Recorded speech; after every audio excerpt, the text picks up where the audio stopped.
Tap rooms are localized and they're geographic. The Hispanic community is much broader than one tap room. So what we decided to do was come out with a high-quality craft beer, 2 high-quality craft beers that appeal to the Hispanic taste and that we can distribute in all the Hispanic neighborhoods. Taino is a very light, refreshing beer. It's a social beer that you can drink probably for a good part of the evening, and it'll give you a nice light feeling. It's not a heavy beer, it's very airy, and it's very light. It's a 4.5 alcohol, which is low for beer. The Boricua is a 6.0. Now that's a stronger beer, and we designed it to be a little bit stronger than Heineken. Heineken is a favorite in the Hispanic community, so we have a little bit more muscle than Heineken. Boricua right now, in a very short amount of time, it's been a miracle for us because we've gotten a large range of acceptance at the retail level.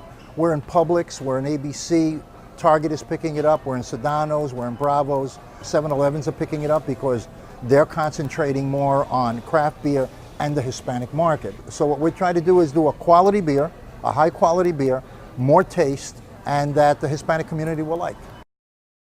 I am for the child who's had 7 addresses in a single year because she's in foster care, because her father abused her. And her mother couldn't believe her. She is the child I am for. I am a volunteer child advocate. I am you. Florida residents call toll-free 866-341-1425. Esto es amor de verdad, nadie lo puede dudar. Step up to craft beer. Dino Light Lager has a crisp, refreshing Caribbean-style flavor. Boricua Beer Craft Ale, full-body flavor for the true beer drinker. Stop drinking beer water. Dino Craft Light Lager and Boricua Strong Craft Ale. Feel the rhythm. Step up to craft.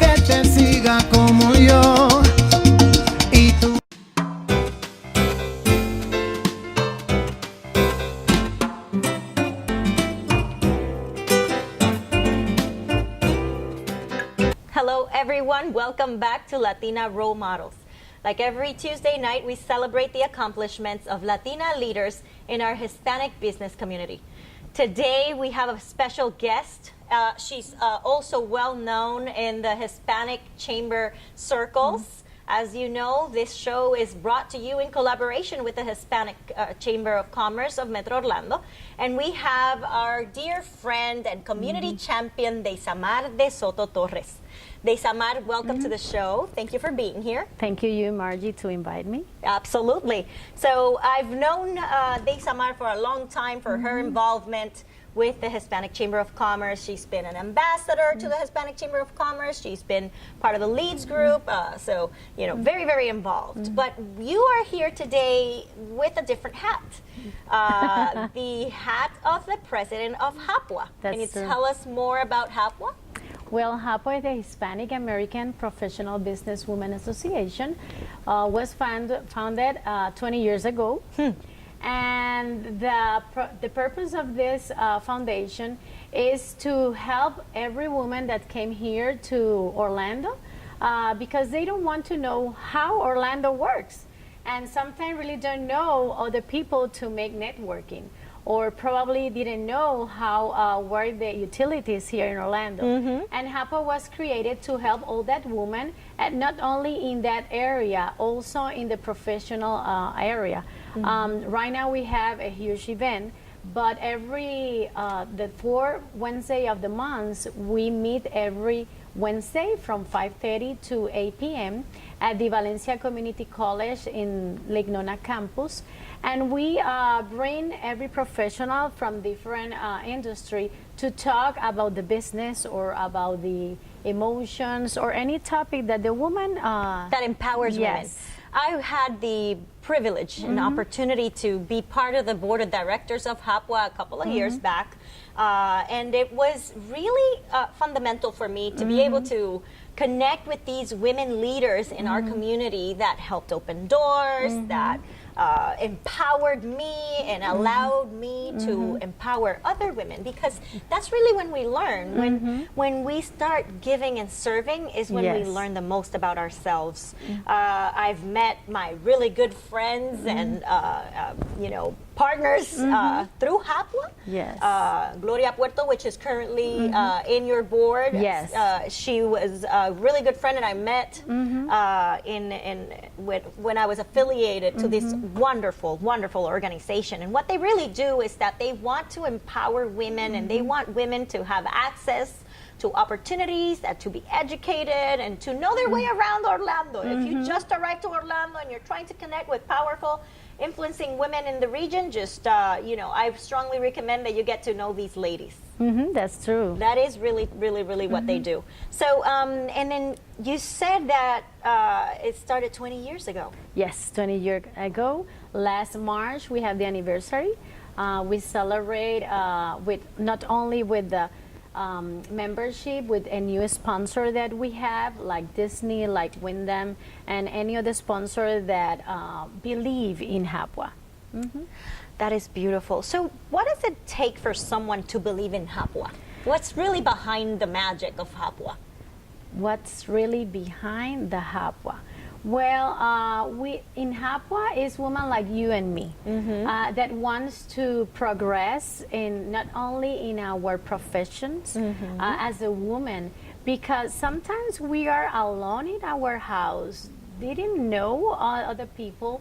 But when you integrate in HAPBWA, you meet other women and you say, hey, I passed through that situation, or I know everything that she knows, but I can help other people, other women that are coming here in HAPBWA. Or, for example, the college, they join us, and we could mentor her to say, hey, yes, I know that you are in a college and they teach you some things, but this is the live college. Yes. They're really college. And that's, it's very special, HAPBWA. It is really like a sisterhood. Yes. It is truly like a sisterhood, and it's so nice to run into your HAPBWA friends. Yes. And I'm with the Hispanic Chamber of Commerce. I've always been affiliated with the Hispanic Chamber of Commerce, been an ambassador, but at the same time, I was also, whatever I learned from the Hispanic Chamber of Commerce, I went back to the Alpha meetings and shared it with my my peers there, my colleagues, and vice versa. Whatever I learned with the women of HAPBWA, I was able to bring back to my chamber community. So it's all about those collaboration between organizations that really are seeking to empower our communities. Yes. And empowered women are really serve a huge purpose in empowering our communities. That's true. We have a huge impact because we're mothers, we're wives, we inspire so many. We're daughter, we are friends. Oh, so we really need to feed ourselves with wisdom and surround ourselves with people who are going to be excited with what we are doing, and that you will find in that kind of sisterhood. Yeah, we have a lot of hats in our life. And when we meet other women, you say, hey, I'm not the only one that I'm trying to handling everything at the same time.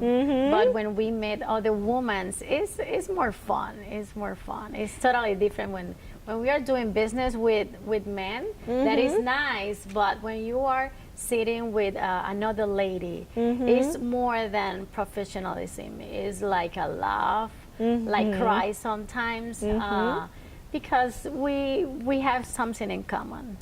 And we can walk in each other's shoes. That's true. Which size you are? So, okay, and I'm excited because Deisamar came to share some really exciting news with us today. Tell us about what is in the plans for HAPBWA.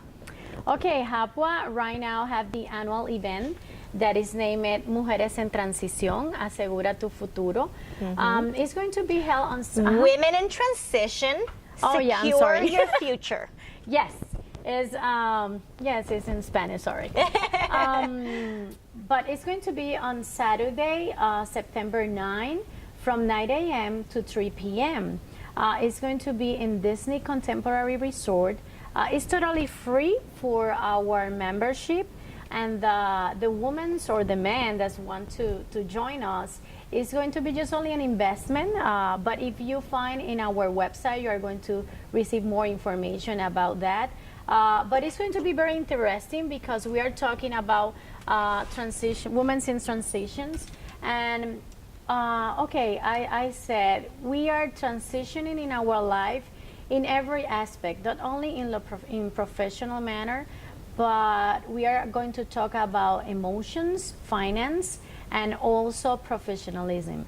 And we are going to have that point that is very interesting because we are going to start our event with the speaker talking about yoga and sex.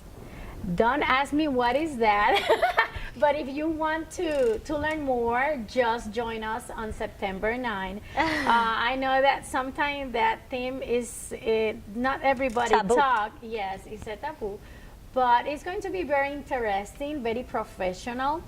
And we are going to open our event with that. After that, we are going to have our first panelist, and the name is Encontrando Satisfacción de Vida en Cada Etapa de Crecimiento.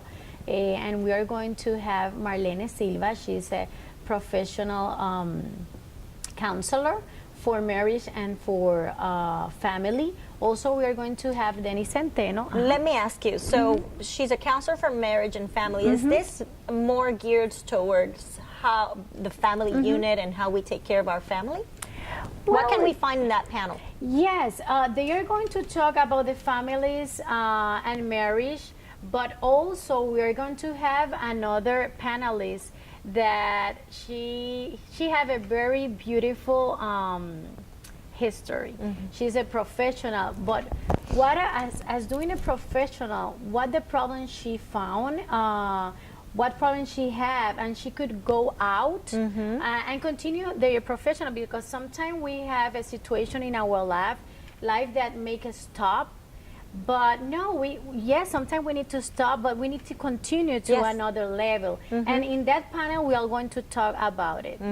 Outstanding. We don't have time for too much more, but what other panels do we have? Yeah, we are going to have so that people know that they need to tune in and find out more information about this event. Yes, the finance is haciéndolo bien desde el principio, doing since the start good. And the name is Mercedes McCall, Jose Delgado, and the CPA Gustavo Torres. And our last panelist is going to be Del Sueño al Éxito. That is our professional. Is going to be with us, Desiree Lauri. She's a professional model in all around the world, because she was our participant at the Miss Universe Puerto Rico.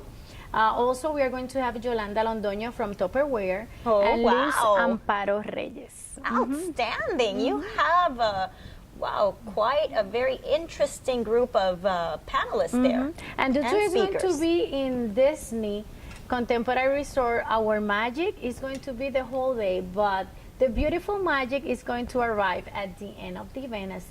You need to join us on Saturday, 9 September. Oh my gosh. So where can people go online and find more information about the event? Yes, you can go on the Facebook, HAPBWA, HAPBWA. I know that you're going to show. And also in our website, www.hapbwa.org.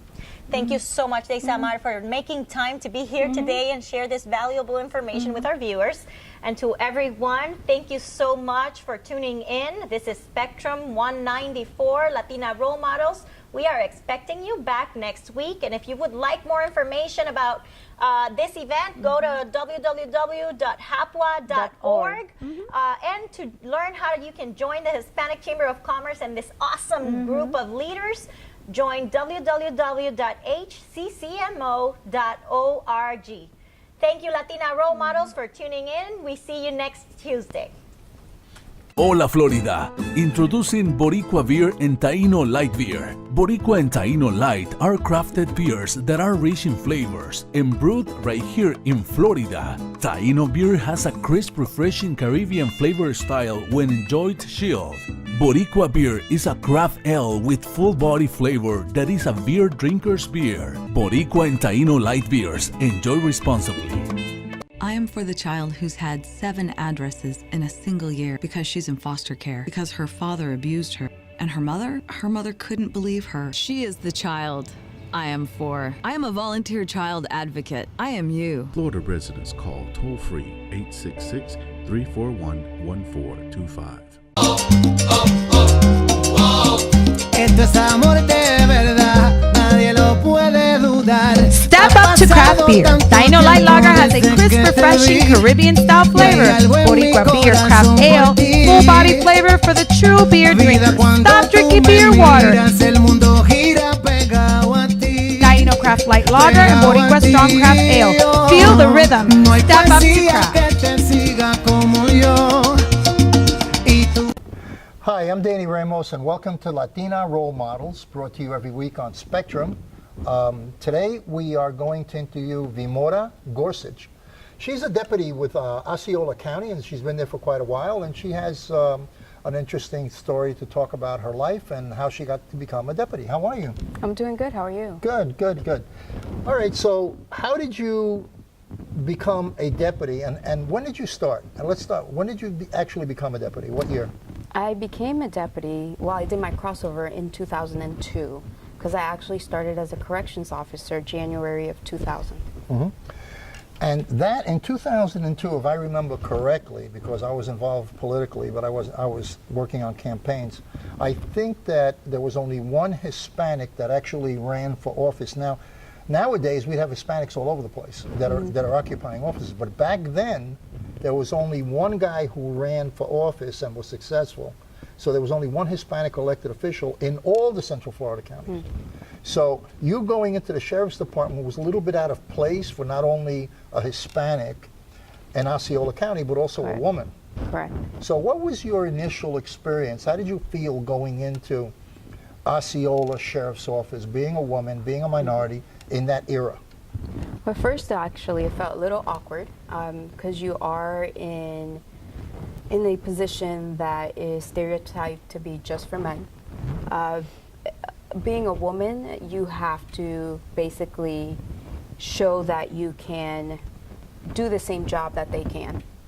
And to get past that, a lot of it had to do during our training sessions. More now than before, but at least in the past, you just had to basically just show and prove yourself whenever you did go to a call or you did a traffic stop, that you can do the job just like they can. How were you accepted, though? I mean, doing the job is defined.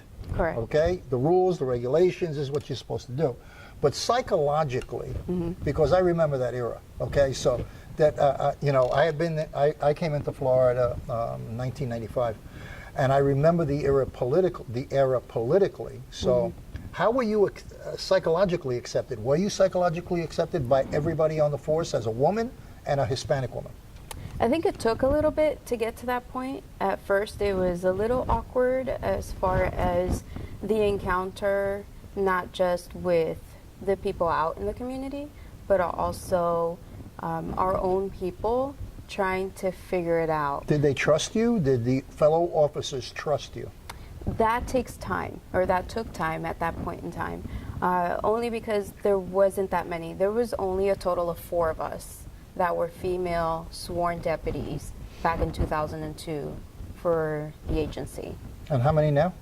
Now we have 17 Hispanic females out of 55 women That are deputy on the road? that are deputies, On and the they road. work on the road. They're Wow. sworn deputies, Okay, and this is Osceola County? Osceola County. Okay. And you mentioned that your family didn't want you to become a police officer? That is correct. So how did you spring it on them? I sprung it on them after I became one. Yeah. I moved away from family, kind of did my own thing. Felt like the black sheep because I just up and moved and left everybody behind. That's unusual for a Hispanic family, let alone a Hispanic woman in a Hispanic family. That is very unusual, but I was the oldest at the time, the oldest of 7, and took care of my brothers and sisters growing up. And so at that point in time, I went to high school, went to college, got my degree, and had a child of my own. And I felt that that child was my responsibility, and it was time for me to do something for myself, and I had to support that child. So when I moved to Florida, you know, it took about 6 months. I started, well, about 5 months. I started working at the cell phone company because I used to be a customer service back in Missouri and Kansas, and I applied for corrections. I went in, applied, they said that they were sponsoring, and What was your job in corrections? in corrections, it was working with the inmates. Okay. When I first started, though, I was a civilian. Well, you're a tough person, you know, to work with inmates. I mean, you know, it's like there was no hesitation, or did you feel like you were really comfortable with the environment? I was comfortable with the environment. I didn't hesitate too much. It became a little bit more of a reality once I got certified, because I went in as a civilian, so I worked control rooms. Then I went to the academy. Ended up pregnant at that point in time as well, so had a second baby. But went through the academy and got certified, and I was placed right in there to work in the pods with the inmates. The only thing that I think back on now is, wow, you know, you work in there, but you have none of what we have now. Right. No weapons. You can't carry weapons You inside. had a pair of handcuffs, maybe, Yeah. if that. Were you respected by the inmates, or did they taunt you, or did they, in other words, what kind of treatment did you get from the other side? Because obviously you're a woman, and it was a male situation or female? Well, I worked more in the male component than I did in the female component. Okay. And the majority of them, I would say a good 80%, were very respectful. It is a county jail, so Okay. they haven't been convicted yet of anything. They're there awaiting trial. Okay. And some of the people there were in there for just minor things, whether it was child support, traffic, and they respected it. They also respected the fact when I was pregnant as well. So Okay. there was very few that, you know, took it to a different level of disrespect. But Okay. of course, they had consequences Right. for that. So now you're in corrections. How did you make the transfer to, and why did you make the transfer, and how did you make the transfer to the Sheriff's Department? I worked in booking for a while for the last little part of it, and I used to work the night shift, and I started getting, you know, that interest started peaking because I would accept the inmates that were being brought in, or the arrestee that was being brought in, and I would meet a lot of deputies, police officers, and became interested in what it would be like to be on the outside. So I went ahead and did some research and found out that Tico across the street did the crossover, and I would finish my night shift, go across the street, sleep about an hour in the parking lot, and go to class Really? and do my courses. And how long did that take? It took me probably, put all together, I would say about 3 months, Okay. because all I had to do was take the courses necessary Yeah. to complete the certification for law enforcement versus the corrections. How long have you been on the Osceola force? I started there August 2002, All right, so you've been there for a So, long time, 15 years. 15 years. Wow, you don't look it. Thanks. I see that you are puffed up, so you are wearing a vest. Yes, every day. Okay. All right. How does your family, you know, look at you wearing a vest, and when you leave every morning, is there a psychological sensitivity, or is it accepted that it's just part of your uniform? It's accepted now that it's part of the uniform. I mean, obviously my kids grew up around it and knowing that this was my job. So going home and explaining the job to them, it became a norm, or at least for them it was a norm.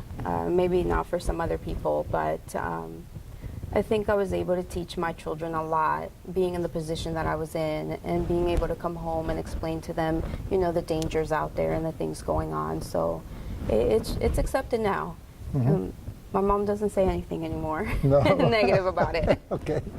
When you do a traffic stop, what is your state of mind? In other words, you're sitting here, I'm interviewing you, you're relaxed, you're smiling, you're Correct. getting around, but when you pull someone over, your whole frame of mind changes, or, you know, what exactly is your state of mind when you do that? When it comes to a traffic stop, I don't believe that every single traffic stop is a routine stop. You have to treat every traffic stop as if, you know, it's dangerous. As far as, and I don't mean in a sense of like, well, we're going to be drawing guns out or anything like that. That's not what I mean. I mean, you have to treat it, you have to go up on it, and because you don't know who you're stopping. They know who you are because obviously they see the red and blue lights. They know, okay, I'm being pulled over by a police officer, but you don't know who's in that vehicle. So you have to take precautions when you approach the vehicle to make sure that, you know, you're safe, and not only you, but everybody around you as well, because we're here to make sure that the public is safe. So approaching a vehicle, I make sure that I do my normal steps, you know, that we have to do for our safety. And Are you in the car by yourself? Is it just you, or do you have a partner?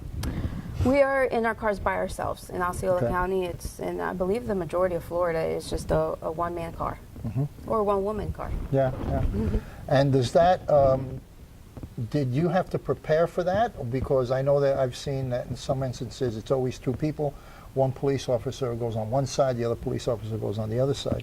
As a one person, what side do you approach on, the driver's side or the? That all depends on the stop. Again, every stop is different. So depending on where they pulled over. So you read the stop before you approach. We have to assess it to make sure that whichever side that we're going on is a safe side to go on. Some people stop way too close, you know, on this side. So with the traffic coming by, I might not be able to go on the driver's side. So at that point in time, I might make the decision to go on the passenger side. Yeah. Are there a lot of opportunities for women in Osceola and the Sheriff's Department, or all Sheriff's Departments? Definitely. Do you recommend it also as a career? Yeah, I do, as far as there are plenty of opportunities out there, and I do recommend it. I'm just the type of person that no one can tell me that there's something that I can't do, because then I'll go out and make sure that I do it, you know, and I conquer it. But it's very important to have women in law enforcement. I think we have a different mentality than men, and I think we look at things a little bit differently. Do you think men are more aggressive on their posture, or they're more defensive, more aggressive, or women more laid back? I don't want to say that they're more aggressive, but maybe the way we portray things, or maybe the way we handle a situation, maybe what we say could be a little bit different, or you know, and viewed differently as to how a male might say it. We both might say the same things, but depending on how we say it, I think it's viewed a little differently. Yeah. Okay. We have just run out of time. Okay. So I want to thank you very much. It was really interesting. It goes fast the time, doesn't it? Yeah, it was painful. No, I just So this is Danny Ramos, and we're going to cut for a segment, our next segment of Latina Role Models. And thank you so much, Vimara. Thank you. Thank you for having me. Yeah, it's wonderful. Thank you.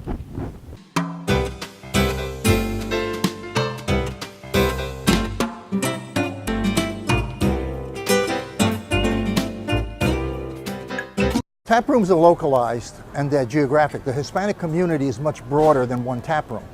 So what we decided to do was come out with a high-quality craft beer, two high-quality craft beers that appeal to the Hispanic taste and that we can distribute in all the Hispanic neighborhoods. Taino is a very light, refreshing beer. It's a social beer that you can drink probably for a good part of the evening, and it'll give you a nice light feeling. It's not a heavy beer, it's very airy, and it's very light. It's a 4.5 alcohol, which is low for beer.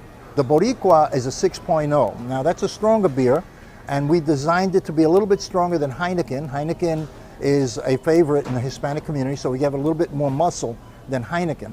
Boricua right now, in a very short amount of time, it's been a miracle for us because we've gotten a large range of acceptance at the retail level. We're in Publix, we're in ABC, Target is picking it up, we're in Sedano's, we're in Bravo's, 7-Elevens are picking it up because they're concentrating more on craft beer and the Hispanic market. So what we're trying to do is do a quality beer, a high quality beer, more taste, and that the Hispanic community will like.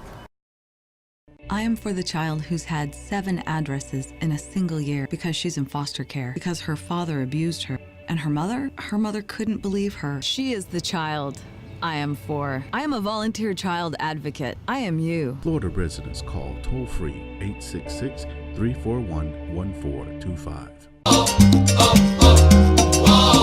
Esto es amor de verdad, nadie lo puede dudar. Step up to craft beer. Dino Light Lager has a crisp, refreshing Caribbean-style flavor. Boricua Beer Craft Ale, full-body flavor for the true beer drinker. Stop drinking beer water. Dino Craft Light Lager strong craft ale. Feel the rhythm. No hay Step up to poesía craft. que te siga como yo. Y tú Hola Florida, introducing Boricua Beer and Taino Light Beer. Boricua and Taino Light are crafted beers that are rich in flavors and brewed right here in Florida. Taino beer has a crisp, refreshing Caribbean flavor style when enjoyed chilled. Boricua beer is a craft ale with full body flavor that is a beer drinker's beer. Boricua and Taino Light Beers, enjoy responsibly.